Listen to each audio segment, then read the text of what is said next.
Hey, what's going on, everybody? My name is Corey, better known as the C-Man, and I want to welcome you to another edition of the C-Man's Cinema Sit-Down. Yes, we are on the couch, but no, we are not looking at trailers or watching TV.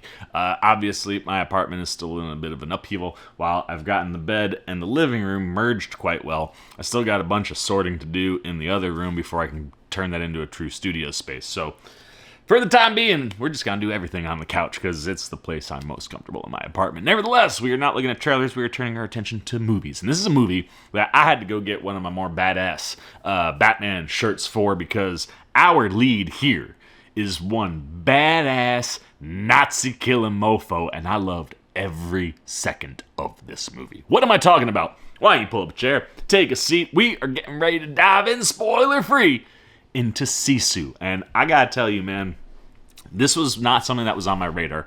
My buddy Brian hit me up and he was like, yo, C-Man, you seen this trailer yet? Like, this movie looks badass. And, you know, saw it, like, right early on in the trailer, it says, like, coming from one of the producers of the John Wick movies. So, like, anytime anybody is coming from that world or adjacent to that world, I immediately get excited. And while I will say, I don't think the action in this movie is, like, super tight hand-to-hand choreographed sequences, although you do get a little bit of that. This is just more of that, like, fun, really, really well shot, thought out action that, like, everything that's going on in this movie is great. And I start watching this trailer and you're just seeing this dude where we're in Finland. So we're dealing with a Finnish ex-soldier, and he's trying to move across a section of the country that pretty much has just been, like, scorched earth policy was the policy for this group of Russian Nazis at the time. I was like, Russian Nazis? You always think Germany. Forget, there are other Nazis out there. So this dude is just trying to get home. He's retired. He's become, a gold... What do you call it? Like, he's got one of them pans and he does the sifting. He's digging and searching for gold. I got gold mining. There it is. He's trying to find gold out in just the land, and he stumbles onto, like, the mother lode and now has to go across this place where there's just nothing. And he runs into some Nazis, and eventually the Nazis find out that he's got some money and this gold, and they're kind of come for him. And you start seeing the stuff that goes down. And I was just like, yo, I think there's one thing in the world that we could probably all agree on. There's not very many things that I think you could get, like, more than 90% of the human race to agree upon. But I think there might be a chance that you could get into that percentile when it comes to movies that feature killing Nazis and killing them in outrageous and extremely graphic ways. It's just enjoyable all the time. And I was like, shoot, man, sign me up for this. I'm so in. And I gotta tell you, writer, director, Jalmari Helander crushed it. Absolutely crushed it. I mean, first and foremost, this movie is 90 minutes tight. It's actually a little bit under if you take off the credits. But 90 minutes tight. We are in and we are out. And while the pacing is not necessarily on a level like stuff that we've seen come out of, like, 87 North Productions and other things attached to John Wick, it's a much more methodical, kind of slower moving movie. But it's totally okay because you're in, you're out, man. And you are so gripped by the story of this guy that we're taking this ride on that, like, you're just here for all of it. And, like, I won't lie, like, the beginning, it takes a little bit. Like, there's very little dialogue in the movie, and I don't even know if our lead, who I don't even think I heard his name, Tommy is his name, but he's basically an ex-Finnish soldier who got the reputation and the nickname, I don't remember what it was called in Finnish, but it means the Immortal. That's who you're dealing with here, man. It takes a little bit, you kind of build him up to getting the gold, and then the Nazis come along, but once it gets going, dude, like, you're just, like, it's the perfect movie to have so minimal amounts of dialogue, and it's really about show, not tell. And that's the thing that I think Helander does the best here, is, like, you've got a simple story, and that's the thing with these action movies. Keep the story simple.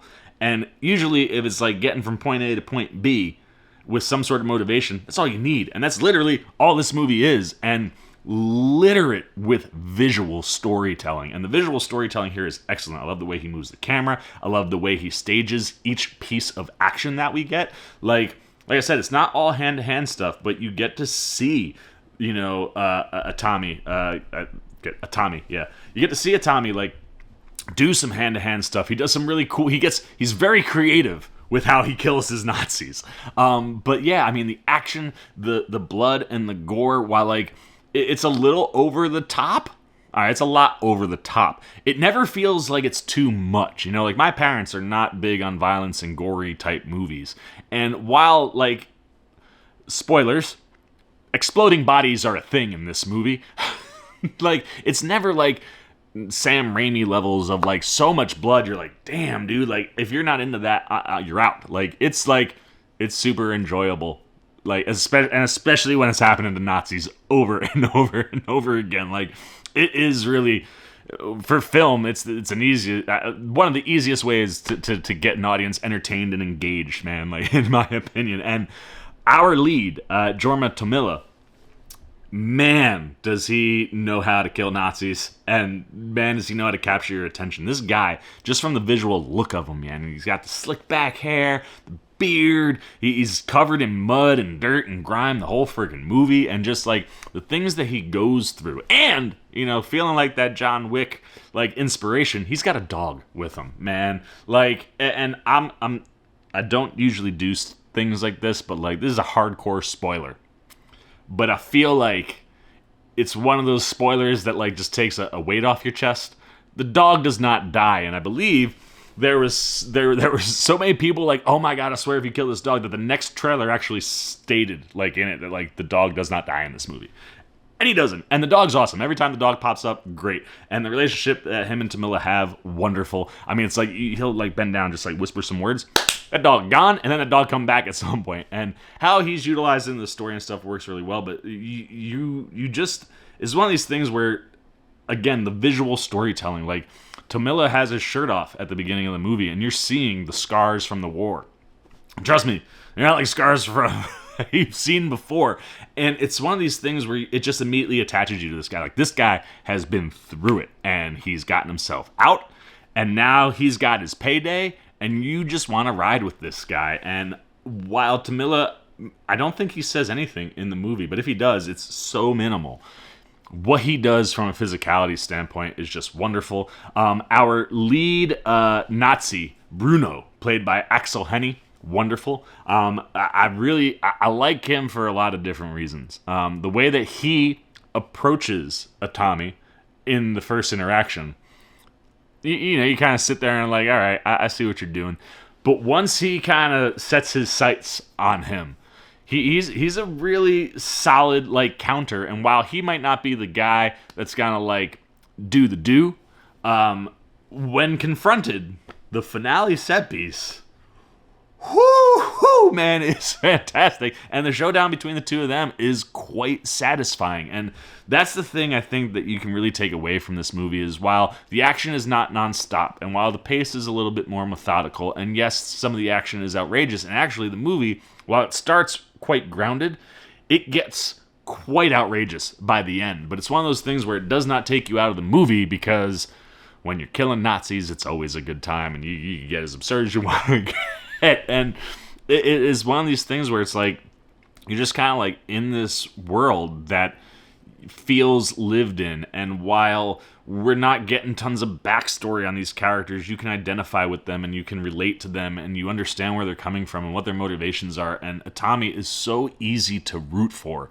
And like I said, like even though it's got a slower pacing, 90 minutes in and out, and every single thing that happens in the movie is just satisfying, and it builds on that legend of the Immortal. And I really think that's something that Helander does quite well, in building up the legend of this guy and the concept of Sisu, which I didn't write the definition down, I don't have it in front of me, but it's basically like when a person is pushed to the absolute last resort, Sisu is that place that they get to get through it. And our guy is definitely pushed to the last resort quite a few times, and his limits know no bounds. He is always going to come for what his goal is.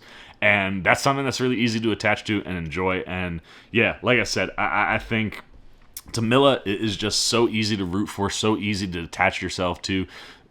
and then the action that Helander gives you just ties perfectly into this simple A to B type story. And what you get, like I said, the action does kind of dial up to some absurd places. But it's one of these things where it's like you're talking about the legend of a human being. The legend that you build here is so wonderful. And like, I love this thing start to finish. Let's get the Sea Maniacs up. Like I said, I think our writer-director, Jalmari Helander, great job. Simple story. Loads you up with tons of opportunity for action set pieces. Every action set piece is super well staged, super well shot. The set design and the costume and just general production value of everything is quite high. And at the end of the day, like, the action that he takes you through to tell this story, this is a visual storytelling piece that's like top of the crop when it comes to that. This movie is all about show, not tell, and I love that. You have an actor in Jorma Tomila, like I said, by showing you some stuff at the beginning, you're able to attach to this guy, and if you don't, they throw in the dog, and then you're super attached to this guy, specifically you're a John Wick fan, and then you're just down to ride with this guy, and Tomila brings an intensity and a ferocity that you're just like, there's nothing that will stop this man from doing what he needs to do. And how he takes on these Nazis and takes these Nazis out, every single second of it is so enjoyable. The guys who play Nazis are all terrible. You hate them, specifically Axel Henny, who's our main, and I didn't talk about him, but Jack Doolan, who's kind of like his number 2 wolf. Like, they're two, like, they're appropriate foes for Atami, and how these three in particular go toe-to-toe with each other. It's all a super satisfying conclusion. I love this movie, every single second of it. I'm going 4 out of 5. This thing was an absolute blast. I'm telling you, if you have some time, 90 minutes, in and out, clean, go check out Sisu, man. The action is great. The story is just one. It's a ride you want to go on. And like I said, who doesn't have a good time when you're watching Nazis blow up left and right and get taken out by this dude who is the Immortal? I mean, what a nickname. This thing did everything I was hoping for and then some. I was thoroughly impressed, specifically how high the production value was in this, man. It was really, really good stuff. So definitely go check out Sisu. 4 out of 5 for the Seaman. Now I know what you're thinking. Have you checked out Sisu? Is this something that you saw? Did a friend maybe catch it and be like, yo, did you see this trailer? What are your thoughts about the movie? If you haven't seen it, do you want to? Are you intrigued? Have I intrigued you some more? Maybe you didn't know too much. You're like, man, this guy I'm down for this Nazi killing adventure. If you have seen it, I mean, am I wrong about anything that I said? Like, does the methodical, slower pace work for you with the type of action and storytelling that you're getting? Do you like that it's not a lot of talking? And actually, here's a question. Would you have preferred the movie to be completely subtitled? It's one of these things where it's English the whole movie, and then right at the end you get some Finnish and you get some Russian conversations. And it was something that I thought was interesting, that like, if you want to use English, that's fine. You know, in war, specifically with multiple countries, a lot of times the easiest way to interact is through English. That's fine, but I did think it was kind of weird that, like, when the Finnish people were talking to Finnish people, they were speaking English, and when the Russian people were talking to Russian people, they were speaking English. Even if you just had those moments be when they were speaking their natural language, I think that would have worked even better. And then, you know, I think you could have done it the whole movie. And the other thing that I didn't talk about, Mimosa Walamo, who plays Aino, or Eno, she's like one of like 6 or 7 girls that are women that have been kidnapped by these Nazis. Another reason to hate these guys and ride with our man Atami. And that whole storyline is freaking so much fun, dude. Like how they play in, and especially because they're coming from Finland and they know who this guy is, like that stuff is a lot of fun to play with. So was that all stuff that was clicking for you? And would you have taken the whole movie in the natural language? Like I said, there's minimal dialogue in here, so you could have done the whole thing subtitled, and I think it would have totally worked. And honestly, it may have hit a little bit. That might have gotten it to a 4.5 or 5 for me. So do you have that feeling? What'd you think about the women in this movie? It's like so easy to get caught up with Atami. Like there's some badass women in here, and anything they do is a lot of fun. So anything that you guys got, man, good, bad, indifferent on Sisu, put it down below in the comments section. I look forward to talking to you down there. As always, if you enjoyed this video, please give me a thumbs up. And if you're new, you want to come hang out with the C-Man anytime we're talking movies, TV, trailer, reactions. You want to be here for my thoughts on Beau is Afraid, which will also be coming this week. You want to see some of the trailers that we've been reacting to recently. You just want to show a little love and support the old C-Man. Well, hey, come join C-Maniac Nation. It's where you can do all those things, and super simple because you just got to jump over there, hit that subscribe button, hit that little bell if you want those alerts. And until next time for the C-Man's Cinema Sit Down, I've been the C-Man. I'm signing off. Peace! Oh, you guys are still here. You snuck up on me. You must be looking for more of this guy. Well, I got 2 video options for you, man. Right up here and right over here. And if you want all those C-Man goodies, well, hey, come join the squad right on over there, and I'll catch you on the next one.